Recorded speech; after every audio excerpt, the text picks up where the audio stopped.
A lot of the outcry here Yeah. is more grassroots. And if you go on Truth Social and you look at the response to Trump's posts, first time I've ever read Truth Social, where it's not just a cascade of fawning admiration for him, aside from the very few liberals who go on Truth Social to yell at him. I mean, you had core MAGA supporters just deeply angry at him. And I think he's taken off guard here. Hello, listeners. I'm Clarissa Moll. Welcome to the show. Joining me today are senior commentator Russell Moore. Hi, Russell. Hello. And the New York Times op-ed writer David French. David, welcome back to the show. Oh, thanks so much for having me back. 6 years ago this month, convicted sex offender Jeffrey Epstein died of apparent suicide in his jail cell in New York City while awaiting trial on sex trafficking charges. In life, Epstein was known for hobnobbing with socialites, celebrities, and those in power, and for sexually abusing underage girls as young as 14. In his death, his story has become, in some ways, larger than life, the stuff of conspiracy theories and lots of persistent unanswered questions. David, for those of our listeners who thought Epstein's story was over in 2019 when he died, what's important for us to understand about how he has lived on, particularly in MAGA lore? Yeah, so I would say there are two ways that he's lived on at MAGA lore, and we'll call one of them Little Epstein and the other one Big Epstein. Okay, so by Little Epstein, what I mean is the people who have been very concerned about this issue from the beginning because there are very reasonable questions to ask about a series of extraordinarily heinous crimes that we know have been committed. So here you have a financier and his girlfriend slash associate, Ghislaine Maxwell, who together they groomed and abused hundreds and hundreds of young women, as you said, going down to young ages. Horrific. So this is a legitimately horrific crime. At the same time, there are a lot of things that are very strange about this. He had a sweetheart non-prosecution agreement with the feds back in the first Bush administration. He was one of the most well-connected people in the world. A lot of named celebrities and powerful people flew on his jet, went down to his private island. There's a lot of questions about where he made all of his money. All of this stuff is very legitimate to ask, and there was a hope when he was arrested in 2019 and set for trial, arrested again in 2019 and set for trial, that you'd begin to get a lot of answers. And then lo and behold, he appears to die by suicide in prison when he's only the most famous and most closely watched prisoner, or supposed to be, in the whole system. And then, as you kind of walk through all of that, you realize there is a lot more, there's a lot we don't know, and there's a lot we need to know. So so I called that Little Epstein, and you might think, what's little about that? That sounds awful and big and serious. And it is. And so there's been a lot of legitimate concern that we don't know everything. Mm-hmm. Now, but what's Big Epstein? Big Epstein is what I might call thinking man's QAnon. Because what Big Epstein is essentially that think of Epstein as like the key to a lock. And if you insert Epstein's story into this lock and you turn it, you're going to open up to the real world. Eyes are going to be open to the world of global elite pedophiles that run this nation and the world. Okay, so that's why I talk about that as sort of like Big Epstein. That's thinking man's QAnon. And what a lot of people don't realize is that for a part of Trump's base, not for all of Trump's base, but for a part of Trump's base, this conviction that the world is run by pedophiles is core to their support for Donald Trump, because he has been prophesied or predicted or whatever to be the instrument of vengeance against the global elite pedophile ring. And so this is very deeply embedded in a lot of people. There has been a big surge of interest in evangelical spaces in child trafficking, for example. Remember Sound of Freedom, the surprise hit movie from 2023. So there's a lot of background concern for child trafficking. It's been stoked at the edges by a lot of conspiracy theories. And at the center of all of that, the Big Epstein is him. And so when the Trump administration essentially tried to puncture the Big Epstein conspiracy theory entirely all at once with a memo unsigned, by the way, which is no one would put their name on it. Why not? Where they said no client list, no blackmail, and he wasn't murdered. He did, in fact, die by suicide. It detonated like a bomb. And then everything that has happened since has only been, it's almost like it was cooked up in a conspiracy theorist lab to make people more suspicious. So they release footage. Well, then Wired magazine, hardly some sort of conspiratorial outlet, finds that the footage was doctored, or spliced, or altered in some ways. And then also you have Donald Trump himself essentially flipping entirely in all of this and saying, this is the Epstein files. You're not with me if you're for investigating this. This is what Obama did. And then you have a lot of these officials like Bondi and Patel and all of these utterly flipping. Before they were in the administration, there's a list. Now that they're in the administration, not a list. So there's a lot that's weird here, and there's a lot of reasons why this is really disturbing to many people in MAGA in the way that other issues have not been. Except it's even worse than that. It's not just that before they were in the administration. Pam Bondi was saying this weeks ago. Right. I have it on my desk. I'm going to look at it later on. And then just in the last few days, we've gone from, well, there's not a list, to there is a list, but Barack Obama somehow created it, and James Comey, and it just gets... It seems every hour becomes more bizarre. I mean, with the firing of the prosecutor last night. I mean, what is going on with that?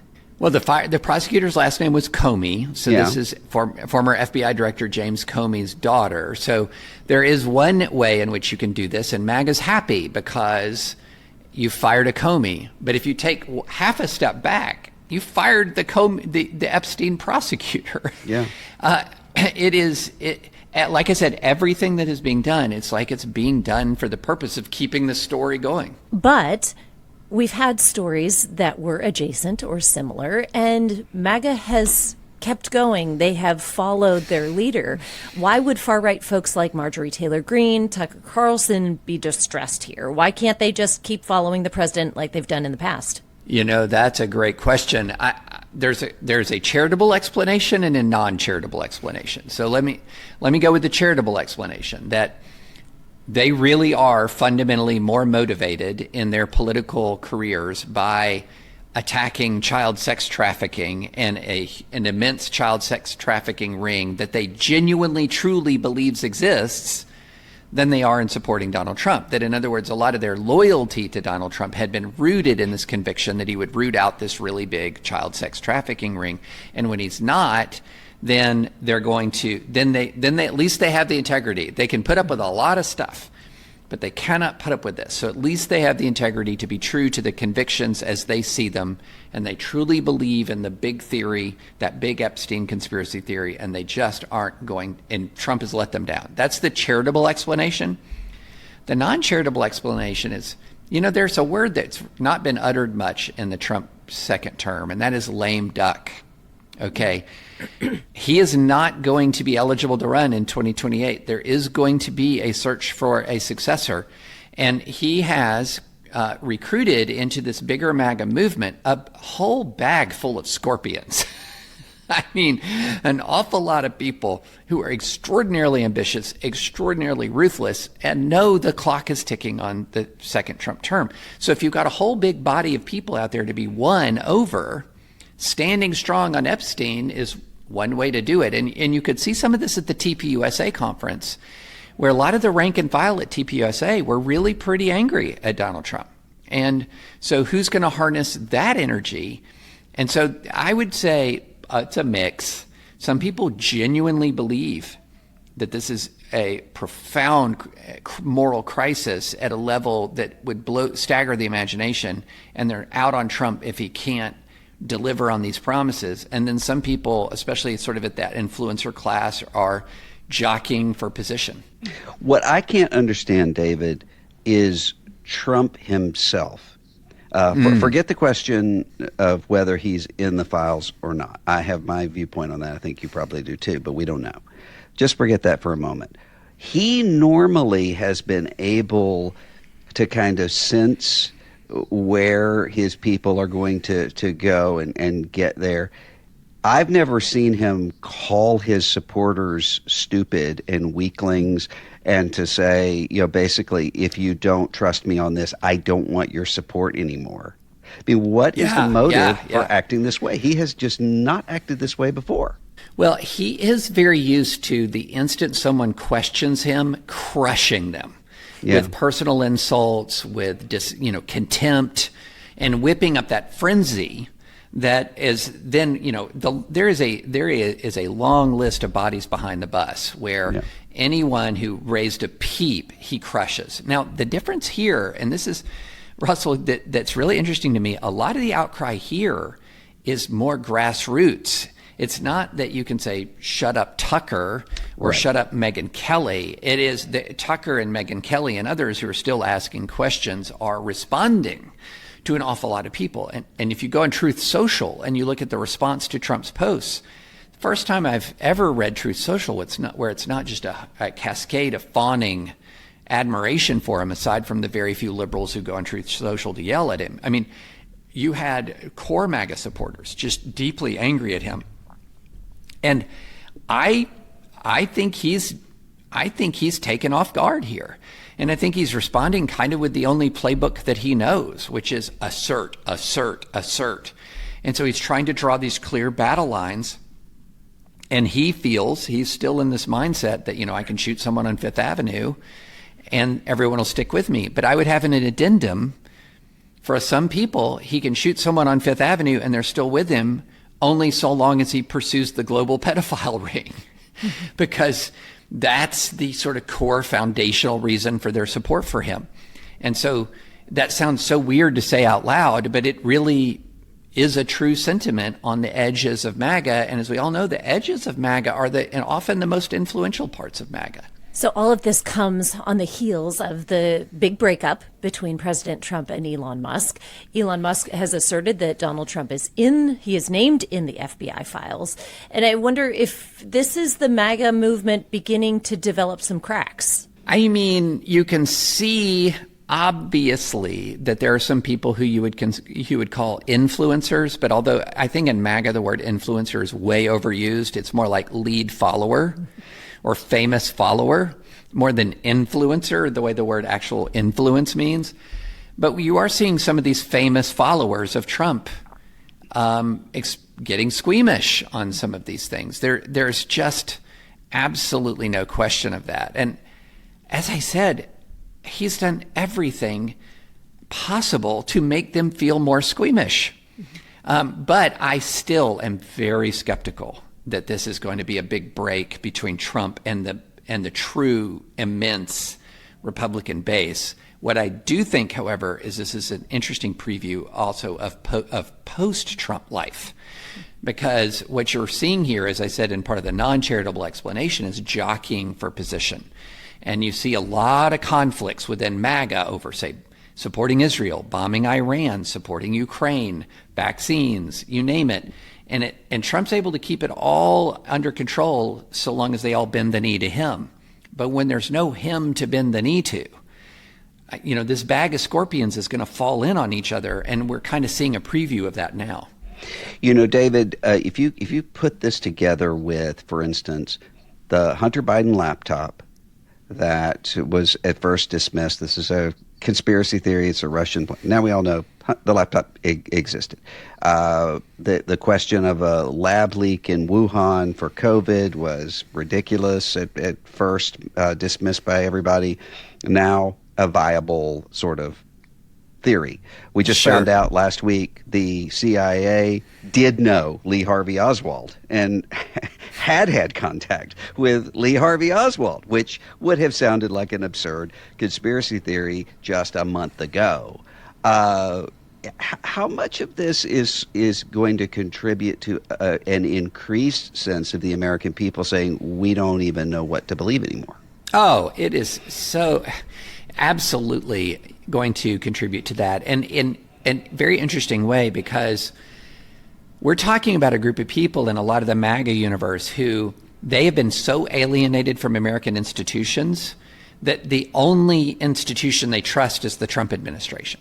And now that is being put to the test. And so one of the things that I wonder about and worry about is what happens if there is no trust left at all, period, in any individual, any institution. And we've often talked about this time as a low trust time, and that is a very true statement broadly. But it is also true that it is a selective trust time. Republicans have tended to trust Donald Trump. Even if they don't trust any other mainstream institution, they have tended to trust Donald Trump. What happened if that last line of trust is blown through? I mean, are we really? We're rapidly reaching to a point where it sometimes feels as if politics has become American politics a war of each against all. It's not right left anymore. It's all of the sub-factions versus the sub-factions. I mean, think about how intense the New York mayoral race is becoming. And I just feel like all of this is contributing, putting aside Epstein just for the moment, all of this is contributing to the devolution and total fracturing of American society. Russell, what do you say to the Christian who says, this is just disgusting? I am checking out. I don't even care anymore because I don't want to hear anything more about this. What kind of response would you offer? Well, it is disgusting, and I can understand that. I mean, in some sense, I mean, when this first started this past week, my first thought was, well, this is going to be gone in a half day because everybody's heard the Access Hollywood tapes. Everybody has seen the criminal cases and the civil cases. They know all the facts about this. Everybody watched January 6th, and everybody was just able to just kind of whatever and move on. Surely this won't be any different. And maybe it won't, but it sure feels different right now. And I think that the main issue for Christians is not so much to be focused on this particular case as to say, okay, let's explore why we all want to see those files. And I think that they may be the only unifying thing in American life is that almost everybody who's probably not in the files wants to see the files. Yes. And yes. I think there are, as David said, there are some charitable and uncharitable reasons for that. The uncharitable reasons being kind of your MAGA people want to say, see, we want to prove to you QAnon was right. And those of us who are not MAGA want to say, okay, well, can we finally just get this conversation over with? The guy's a creep. Let's move on. As though there's going to be a definitive kind of wrapping up and ending this stuff narratively. It's not gonna happen one way or the other. But the more charitable reason is because Romans 2, there's a law written on the heart, and we at least do have enough of a common shared moral order that consciences can be shocked still in some way. And I think you have people who really don't want to live in the kind of country where a kid is in jail for possessing a bag of marijuana, but a billionaire is jetting around to islands raping girls with impunity. I think most people don't want to live in that kind of country, and I take that to be good news morally. Yeah. I'm so glad, this idea that we need nothing that is hidden shall not be revealed. That this sort of idea that we do, if there is a consensus position on this that exists, with all due regard, because one thing we do not want to see released into the public square is child sexual abuse material. Right. So let's, with every protection that the victims of Epstein are entitled to, because they're often lost in this conversation, with every protection they are entitled to, as much transparency as legally possible, I think would be the most consensus position in American life right now, unless you're in the files, unless your name is in there. I think that's exactly right. And, if we don't have a unifying politics, maybe we can have at least one unifying call, like release what you can legally release. Do it. I wonder about the day after, when all of this is resolved in whatever way it resolves, when there are some Trump supporters who, because of this, have decided, this really isn't for me anymore. What kind of spirit do they need to be received with by the rest of us who have said, hey, this isn't okay for a very long time? Because I think in as much as we are highly polarized, there are going to be defectors, and they're going to need some place to go. How can we be preparing our own hearts to receive them in a way that is gracious and humble? And what does that need to look like? I've actually had more than one conversation exactly along those lines. And here's the best analogy I can think of. I say, if you're tempted to look at somebody who has had a big chunk of their worldview shattered, a lot of their sense of loyalty betrayed, and is lamenting that and grieving that, and suddenly has their eyes open, and your response to them is to approach them with a sense of schadenfreude or scorn, here's the best analogy I can think of. You would be like a person who sees somebody that you've been praying for a long time walking down the aisle at church and coming forward, and instead of welcoming them with open arms, swatting them with your church program and saying, you should have done this 6 years ago. Mm-hmm. You would be the biggest jerk in the history of church if you did that. But somehow on Twitter, that's like the mandatory response. No. If somebody is experiencing that, your response to them, one of them, should be an immense amount of compassion, because a lot has happened in their lives at this point to get them here, and this is going to be a hard pill for them to swallow. And then the second thing is, it's not exactly a prodigal situation, but we got the prodigal son model. It's the dad sitting there going, where's my son? Oh, there he is, and sprinting to meet them, right? So much of the darkness in our culture right now can be healed by healthy and virtuous and loving and, keyword, forgiving communities. We're not going to get through this without having a forgiving community. So if somebody's got their eyes open, and the last words you should say to them are, well, what took you so long? Yeah, and I mean, how many of us are in the category of not having been disillusioned by something we once really counted on and really believed in? And almost everybody has been in that situation, and it would be having the mentality of, well, you should have gotten to where I am quicker on whatever it is, only contributes to the kind of sick culture we have right now, where a person thinks, I can't actually say what I think, because if I'm not protected by my tribe, I'm just completely all out on my own. Mm-hmm. Don't contribute to that. Yeah. Well, David and Russell, thank you for this conversation. Listeners, we will continue to watch this story as it develops. Listen to the full episode wherever podcasts are found.